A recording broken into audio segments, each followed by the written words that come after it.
Ladies and gentlemen, it's an honor to introduce the Chief Justice of the United States, John G. Roberts, Jr., who will administer the presidential oath of office. Everyone, please stand.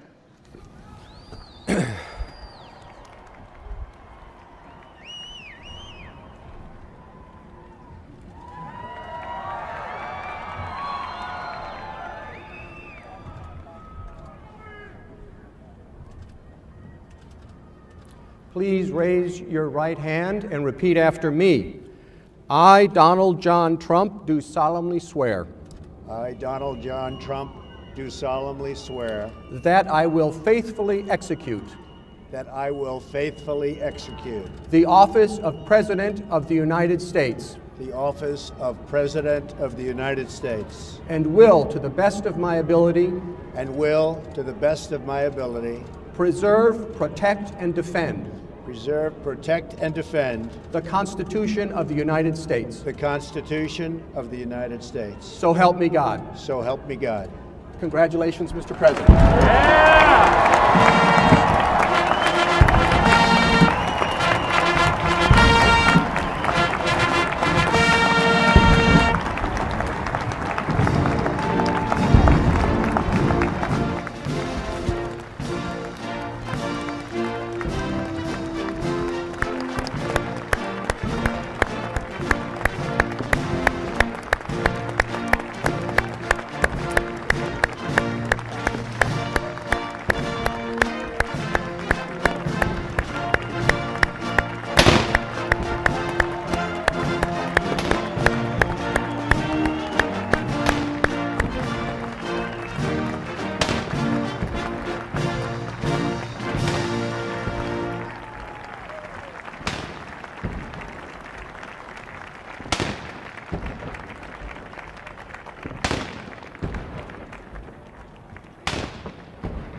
What a great honor to be able to introduce for the first time ever anywhere the 45th President of the United States of America, Donald J. Trump. Did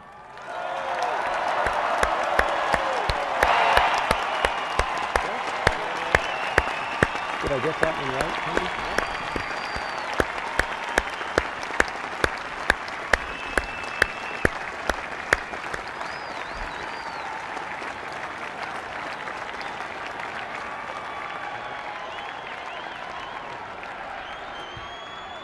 Chief Justice Roberts, President Carter, President Clinton, President Bush, President Obama, fellow Americans, and people of the world, thank you.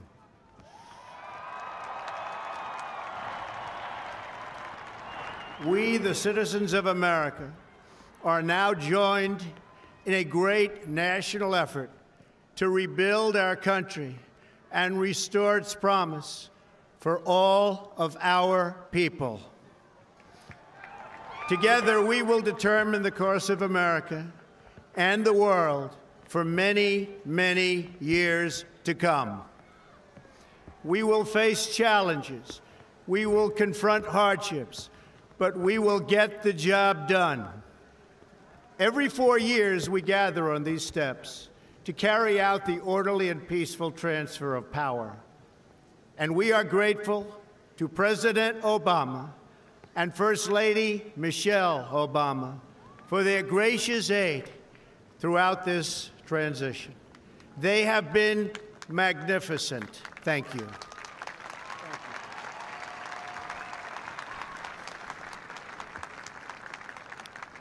Today's ceremony, however, has very special meaning, because today we are not merely transferring power from one administration to another or from one party to another, but we are transferring power from Washington, D.C., and giving it back to you, the people.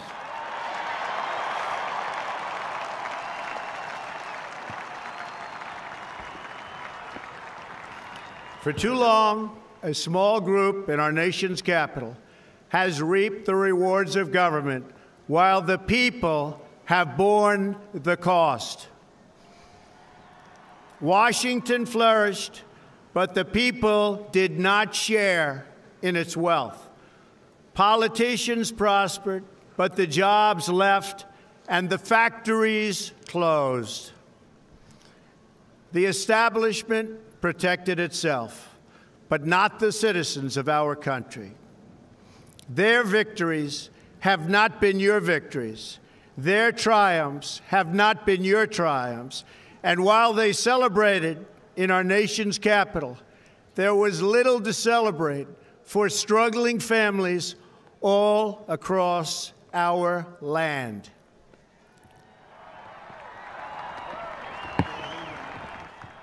That all changes starting right here and right now, because this moment is your moment. It belongs to you.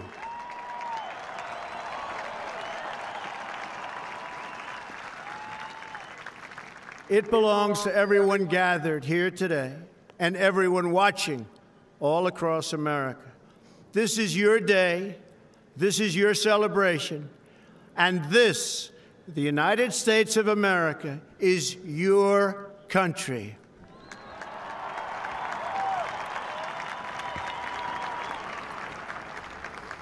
What truly matters is not which party controls our government, but whether our government is controlled by the people. January 20th, 2017 will be remembered as the day the people became the rulers of this nation again.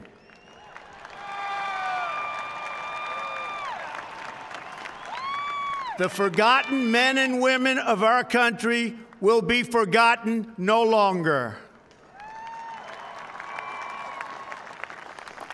Everyone is listening to you now.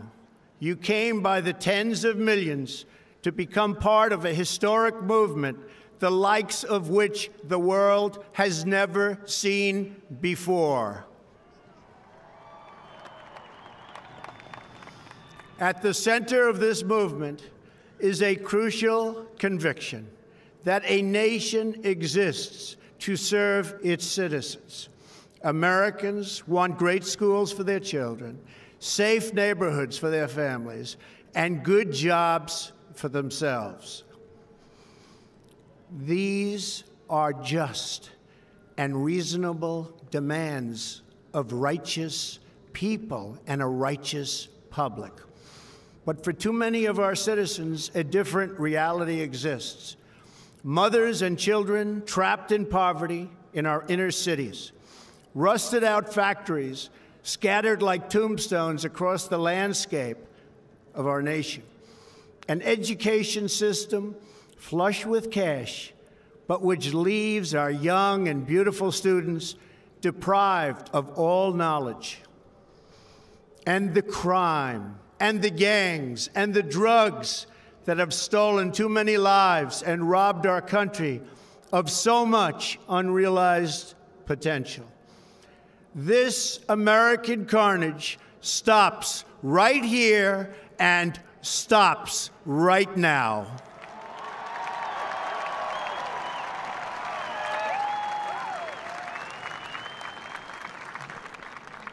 We are one nation, and their pain is our pain. Their dreams are our dreams, and their success will be our success. We share one heart, one home, and one glorious destiny.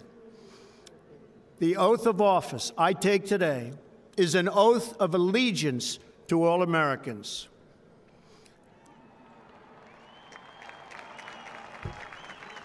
For many decades, we've enriched foreign industry at the expense of American industry, subsidized the armies of other countries while allowing for the very sad depletion of our military.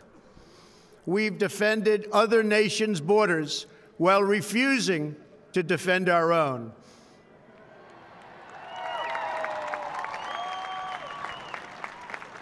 And spent trillions and trillions of dollars overseas while America's infrastructure has fallen into disrepair and decay. We've made other countries rich, while the wealth, strength, and confidence of our country has dissipated over the horizon. One by one, the factories shuttered and left our shores, with not even a thought about the millions and millions of American workers that were left behind. The wealth of our middle class has been ripped from their homes and then redistributed all across the world. But that is the past, and now we are looking only to the future.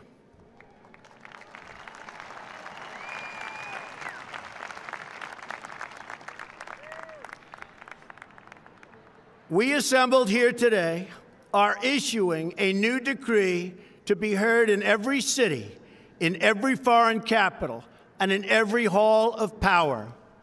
From this day forward, a new vision will govern our land. From this day forward, it's going to be only America first. America first.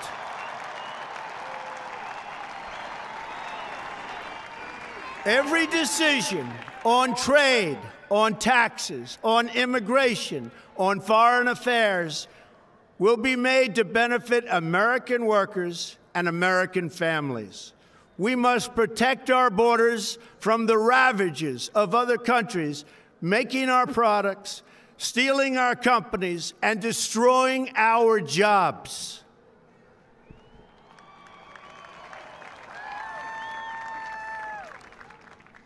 Protection will lead to great prosperity and strength. I will fight for you with every breath in my body, and I will never, ever let you down.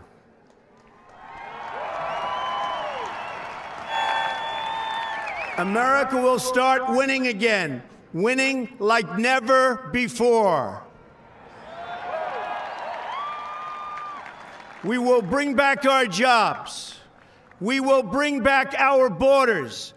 We will bring back our wealth. And we will bring back our dreams.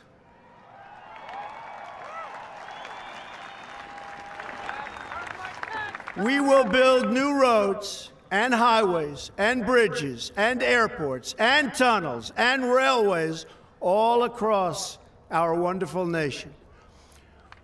We will get our people off of welfare and back to work, rebuilding our country with American hands and American labor. We will follow two simple rules: buy American and hire American. We will seek friendship and goodwill with the nations of the world, but we do so with the understanding that it is the right of all nations to put their own interests first.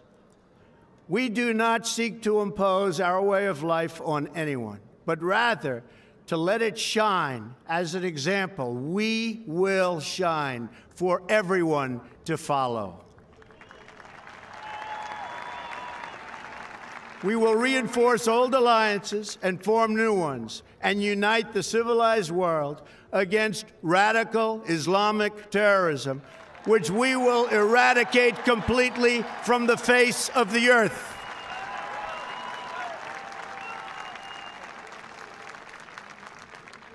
At the bedrock of our politics will be a total allegiance to the United States of America. And through our loyalty to our country, we will rediscover our loyalty to each other. When you open your heart to patriotism, there is no room for prejudice.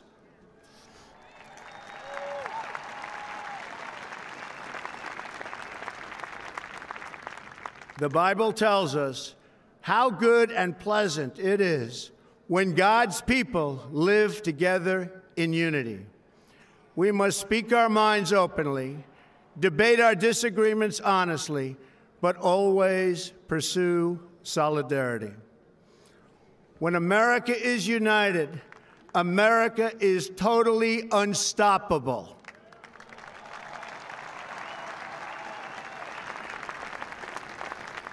There should be no fear. We are protected, and we will always be protected. We will be protected by the great men and women of our military and law enforcement. And most importantly, we will be protected by God.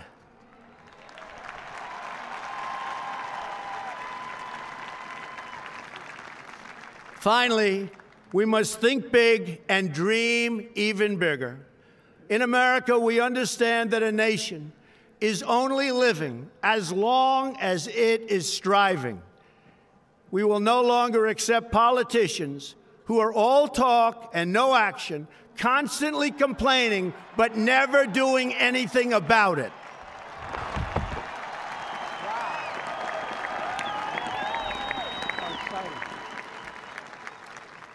The time for empty talk is over. Now arrives the hour of action.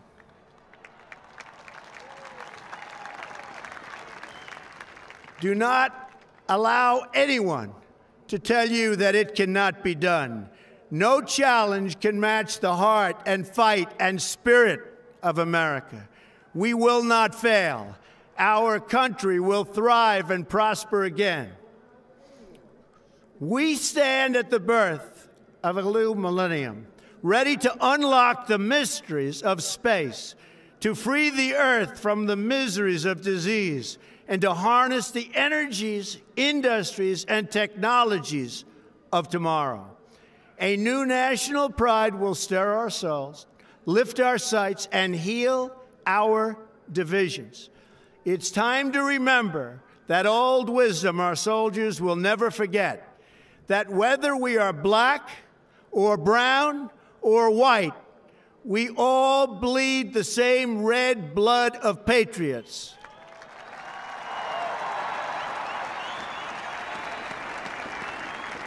We all enjoy the same glorious freedoms, and we all salute the same great American flag.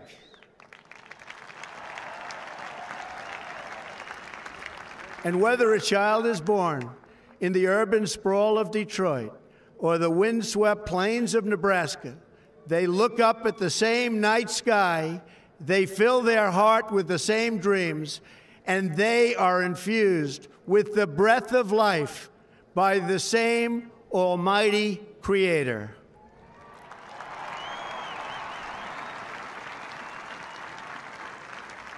So to all Americans in every city, near and far, small and large, from mountain to mountain, from ocean to ocean, hear these words: you will never be ignored again.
see the spouses, Lucia Vance, and then Melania Trump, about to be escorted into the rotunda.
Ladies and gentlemen, performing O America, please welcome the Armed Forces Chorus and America's tenor, Christopher D. Macchio.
From your mountains grand and all through this land, you are beautiful to me. Oh, America, you're calling. Oh, I can hear you calling me.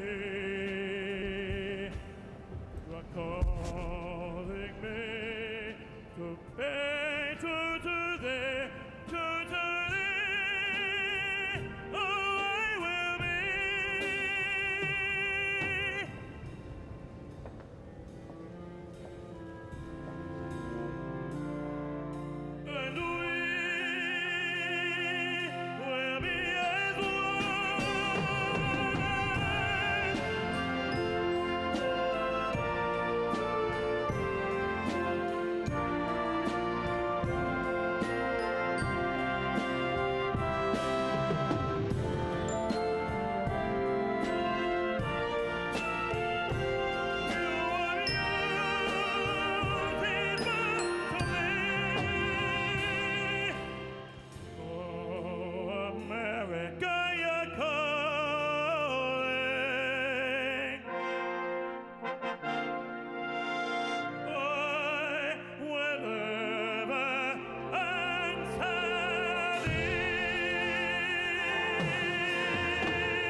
Honorable Jackie Barber, the Clerk of the House of Representatives, the Honorable Kevin F. McCumber, Mr. John Bessler, Mrs. Kelly Johnson, Mrs. Iris Weinschall Schumer, and Mrs. Jennifer Scalise.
Ladies and gentlemen, escorting the President of the United States and the Vice President of the United States, Ranking Member of the Joint Congressional Committee on Inaugural Ceremonies, the Honorable Deb Fischer, House Democratic Leader, the Honorable Hakeem Jeffries, and Senate Majority Secretary, the Honorable Robert Duncan.